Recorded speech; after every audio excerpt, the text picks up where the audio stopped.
რა მოხდა წუხელ გორის ნომერ პირველ ბაგაბაღში? ზარდია ანტკარიდან იძულებით გადაადგილებული 6 სულიანი უსტატუსო დევნილი ოჯახი ღიაცის ქვეშ დარჩა. თაზიაშვილები ფიქრობენ, რომ ცეცხლი მათდროებით საცხოვრებელს მიზანმიმართულად გაუჩინეს. მიზეზი არ იციან, თუმცა დაჟინებით ამტკიცებენ, რომ ხანძარი სხვაგვარად ვერ გაჩნდებოდა. სულ ყველაფერი განადგურდა, აღარაფერი დამრჩა, ბავშვები ისა საწყოლები სულ განადგურებულია ყველაფერი, აღარც თეთრეული, აღარაფერი აღარ არის. ზარდია ანტკარიდან უსტატუსო დევნილი თაზიაშვილების 5 სულიანი ოჯახი გუშინ გაჩენილმა ხანძარმა დროებითი საცხოვრებლის გარეშე დატოვა. ზია თაზიაშვილი ახლა დამწვარ ოთახში იმ ნივთებს ეძებს, რომლებიც ხანძარს გადაურჩა. თუმცა როგორც თვითონ ამბობს, უშედეგოდ, რადგან ცეცხლმა ინვენტარი, საოჯახო ტექნიკა და ტანსაცმელი სრულად გაუნადგურა. ოჯახი ხელისუფლებას დახმარებას თხოვს. ჩამქრალი დავტოვე ყველაფერი, დავალაგეთ ყველაფერი. დამირეკეს, რომ ხანძარიაო გაჩენილი. მე წმოვედით, დავიჭირე ტაქს დაურეკე და ამოვიდა, რომ ნახეთ ძალიან მძიმე მდგომარეობის ყველაფერი გამინადგურდა.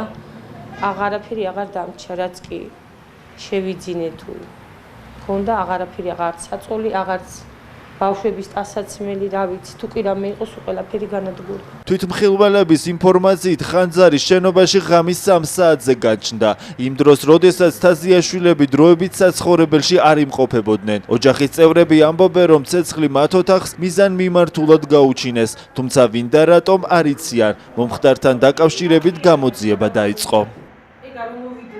შარშან-შარშაწინაც გაჩნდა ხანძარი შემოსასვლელში და შუშა რო არ მქონდა აბდექით და პლასტიკატით ჩაუსვით დავამაგრეთ. ლუსმებია გადაწეული ამოცლილი. ის პლასტიკატი არ ჩანს საერთოდ. განგებ ვიღაცამ და ვინ ღმერთმა იცის, რა ვიცი. დაგვირეკეს იქნებოდა 3 საათი ეგრეს რაღაცას და ესეთი ამბავია ჩამოვედით უკვე დამთავრებული იყო ყველაფერი. მოვიდნენ კრიმინალისტი იყო, ისიც იყო ექსპერტები. რავი, აიღეს ნიმუშები აიღეს. რაც ამ მქონდა მეღდგინო რა თუ რამეთ დამეხმარებიან, აბა თუ რა გავაკეთო. ძალიან ხელით ვერაფერს ვერ გავაკეთე. კაცათყუთი დაიწყო, ბოლი იყო, რადგან ხუდისუნი და მიხვდი მაგითი და მე მეგონა ესენი ჩამოვიდნენ და რო ავდექი გავაღე კარები შევხედე, უკვე კარები გატეხილი იყო, ისა რა ამოღებული. და უკვე ცეცხლი ეკიდა რა, ბაჟარი იყო გაჩა. და უცბად შლანგი ისავქენი და გამოვიძახეთ სახანძრო. ხანძრის მიზანმიმართულ გაჩენაზე საუბრობს ბაგაბაღის გამგეც. ლალი ბაიაძის თქმით, ხანძარი აღნიშნულ ტერიტორიაზე უკვე მე-4-ად გაჩნდა. ბაგაბაღის შენობაში სულ 30 დევნილი ოჯახი ცხოვრობს. 4 შემთხვევა დაფიქსირდა ხანძრის და 4-ვე ამ უჯრედში. 4-ვე, აი სადაც ნახეთ თქვენ დღეს ხანძარი, 4-ვე ხანძრის მომენტი დაფიქსირდა ამ უჯრედში.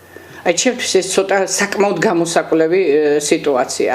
აქ მე არ შემიძლია რომ თქვა ვიღაცა არის ერთი და იგივე პიროვნება, რომელიც აი ამ უჯრედს ემტერება თუ რაღაც ხდება. ოჯახის ინფორმაციით, მათი პრობლემით ხელისუფლების წარმომადგენლები ამ დრომდე არ დაინტერესებულად. გორის მუნიციპალიტეტის გამგეობაში კი ამბობენ, რომ დაზარალებულ ოჯახს მათთვის არ მიუმართავს და შესაბამისად რეაგირებაც ამიტომ არ მომხდარა.